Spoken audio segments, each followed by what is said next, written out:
अगले साल यानी साल 2024 में होने वाले चुनावों को लेकर सभी विपक्षी पार्टियों ने अपनी कमर कस ली है।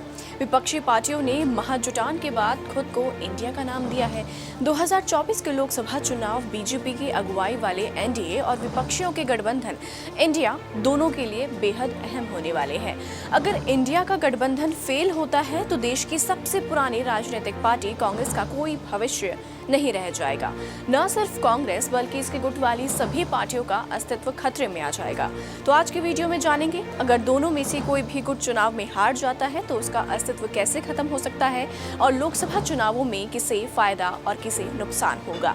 लेकिन उससे पहले अगर अभी तक आपने हमारे यूट्यूब चैनल को सब्सक्राइब नहीं किया है तो उसे जल्दी से सब्सक्राइब कर लें और बेल आइकन को प्रेस करना ना भूलें। नमस्कार, मैं हूं आपके साथ कृतिका और आप देख रहे हैं जनभावना टाइम्स। इंडिया में 26 विपक्षी दल शामिल हैं, जिसमें Congress, NCP, TMC, Sapa, JDU जैसी पार्टियां शामिल हैं। अगर बीजेपी नेतृत्व वाले एनडीए को 2024 में मात मिलती है तो बीजेपी और ब्रांड मोदी को तगड़ा झटका लग सकता है, जिसकी वजह से बीजेपी लोकसभा चुनाव 2024 को लेकर बेहद संजीदा है। वह अपने सभी कील कांटे दुरुस्त करने में जुटी हुई है। इसी की एक अहम कड़ी बिहार का जातीय समीकरण है, जिसे साधने में बीजेपी ने अपनी ताकत झोंकनी शुरू कर दी है। बिहार की राजनीति का इतिहास गवाह है कि यहाँ कोई मुद्दा चुनावी होता ही नहीं है। यह सारा चुनाव जाति यानी कास्ट के सिस्टम पर बेस्ड होता है। इसलिए यहाँ SC/ST का 17% वोट बैंक निर्णायक भूमिका में रहता है। इसके अलावा ही पिछली बार नीतीश कुमार और रामविलास पासवान एनडीए के साथ थे, इसलिए प्रधानमंत्री नरेंद्र मोदी को सत्ता हासिल करने में कोई खास परेशानी नहीं हुई थी। मगर इस बार अब रामविलास पासवान नहीं है, जबकि नीतीश कुमार एनडीए का साथ छोड़कर इंडिया के पाले में चले गए हैं। इस वजह से बिहार में बीजेपी और एनडीए का जातीय समीकरण कुछ गड़बड़ा सा रहा है। बीजेपी में अच्छी तरह जानती है कि बिहार में हिंदू के नाम पर वोट बैंक बटोरा नहीं जा सकता है।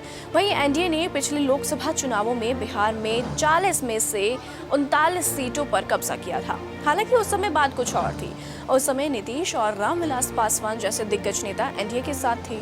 हालांकि इस बार रामविलास पासवान के बेटे चिराग पासवान एनडीए के साथ आ गए हैं। ऐसे में उनका 7% पासवान वोट एनडीए के खाते में आ सकता है। वहीं बिहार में जीतन राम मांझी और उत्तर प्रदेश में मायावती के वोट बैंक में अगर बीजेपी सेंध लगाने में सफल हो जाती है तो एनडीए की सरकार फिर से बन सकती है। मगर ये सब कुछ आसान इसलिए नहीं है क्योंकि बिहार के पूर्व मुख्यमंत्री जीतन राम मांझी अपने करीब 40 साल के राजनीतिक जीवन में 8 बार पाला बदल चुकी हैं। इस बार वो 9वीं बार पाला बदलने की फिराक में हैं। उन्हें सत्तासीन रहना पसंद है। वैसे भी मांझी को इंडिया के महागठबंधन ने तवज्जो नहीं दी है। अगर वो पलट भी जाते हैं तो एनडीए के खाते में बिहार से 3% या उससे अधिक वोट बैंक का इजाफा और हो सकता है। इस तरह से अकेले बिहार से राजग को 20% जातिगत वोटों का लाभ मिलने की संभावना है।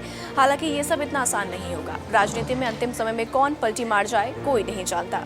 और भी ऐसी वीडियोस को देखने के लिए आप जुड़े जनभावना टाइम्स के साथ। नमस्कार।